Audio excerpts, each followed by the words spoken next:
तो यह नहीं सोचना चाहिए कि हम घर से कथा सुनने आए हैं। यह कहिए कि महादेव हमारा हाथ पकड़ के घर से यहां लेकर आए हैं।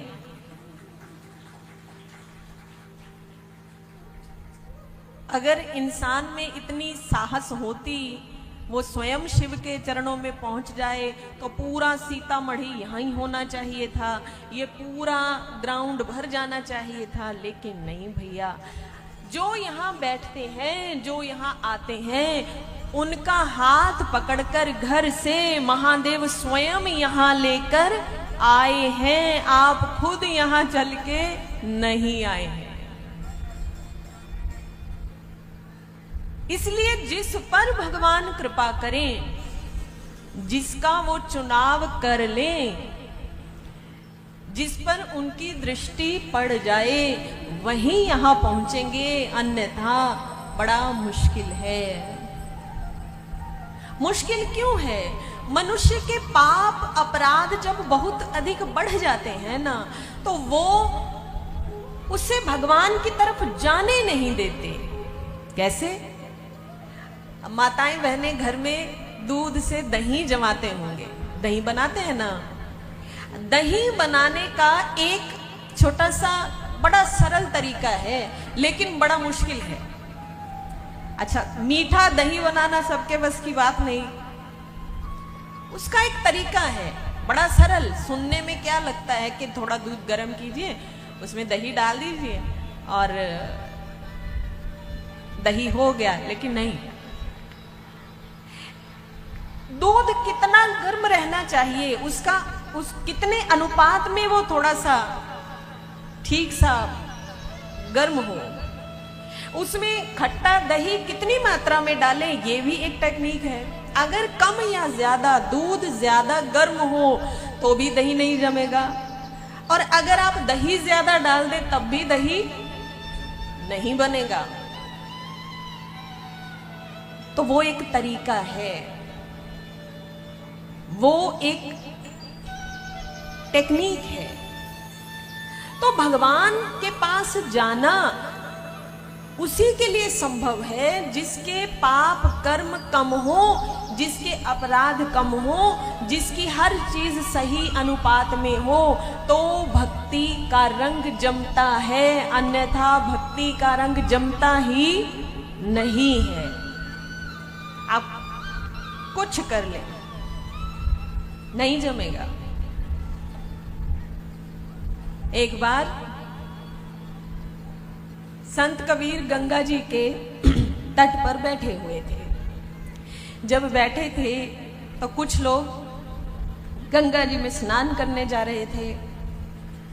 कबीर बोले हैं, बोले महाराज स्नान करने जा रहे हो तो यह जो फल लीजिए, फल को भी स्नान करवा दीजिए। व्यक्ति बोला, महाराज ये क्या है? ये क्या है? बोले तुमड़ी। तुमड़ी का फल सुने आप? तुमड़ी एक फल रहता है, जंगली होता है, लेकिन बहुत कड़वा होता है, बहुत समझिए जहर। जंगली फल है, जानवर भी नहीं खाते। कबीर कहने लगे, जाइए ये तुमड़ी का फल है, इसको भी आप स्नान करिएगा तो इसको भी डुबकी लगवा दीजिए। व्यक्ति हंसने लगा, बोला महाराज कैसी बात कर रहे हैं? कबीर बोले जाइए। तो व्यक्ति ने फल पकड़ा, गंगा जी के पास पहुंचा, जल में स्नान किया, एक डुबकी फल को भी लगवा दिए और बाहर लौट आए। बोले लीजिए महाराज। बोले स्नान करवा दिए? जी हाँ करवा दिए।